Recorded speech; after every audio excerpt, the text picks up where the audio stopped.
تمام مقروضوں کو بارکرت سے سبکدوش فرما۔ اے اللہ برادران وطن کی ہدایت کا فیصلہ فرما، امن امان کا فضا قائم کرنے کا فیصلہ فرما، بد امنی اور بے امنیوں کو ختم کرنے کا فیصلہ فرما۔ اے اللہ اقوام عالم کی ہدایت کا فیصلہ فرما، ذریعہ اور بہانے کی طرح ہم سب کو تو قبول فرما۔ اے اللہ ہمارے بچوں کی، ہمارے بچیوں کی، اے اللہ ہمارے ماں بہنوں کی، اے اللہ ہمارے بہو بیٹیوں کی عزت عفت کی حفاظت کا فیصلہ فرما۔ اے اللہ ان ننھے ننھے بچوں کی اللہ یہودیت سے، نصرانیت سے، نفسانیت سے، سماجیت سے، ریاضیت سے، اے اللہ تمام رذائل سے اے اللہ تو اپنے فضل سے حفاظت کا فیصلہ فرما۔ ہمارے تمام مساجد کی، مدارس کی، مراکز کی، مکاتب کی، دین کے سارے ٹھہرانوں کی حفاظت کا فیصلہ فرما۔ اے اللہ آئندہ اے اللہ تیرے دین کے ساتھ موت تک وابستہ رہنے کی توفیق عطا فرما۔ تیرے دین کی محنت کے لیے ہمیں، ہمارے نسلوں کو تو قبول فرما، ہماری دنیا بھی بنا، آخرت بھی بنا، ہماری مقدر کی روزی ہمیں عافیت اور سہولت کے ساتھ عطا فرما، اس میں خوب برکت کے دینے کا فیصلہ فرما۔ ہر لائن کے حرام سے ہماری، ہمارے نسلوں کی اور پوری امت کی پوری حفاظت کا فیصلہ فرما۔ اے اللہ ہم نے جو مانگا وہ بھی عطا فرما، جو مانگنے سے رہے وہ بھی عطا فرما، ہماری تمام دعاؤں کو محض اپنے فضل کرم سے قبول فرما۔ وصلی اللہ تعالی علی خیر خلقہ ونور عرشہ سیدنا محمد وآلہ واصحابہ اجمعین برحمتک یا ارحم الراحمین۔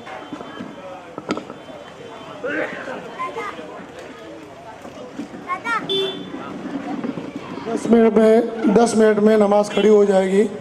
حضرات وضو سے جلد از جلد فارغ ہو جائے، اور جو حضرات باوضو ہے وہ صفوں میں بیٹھ جائے۔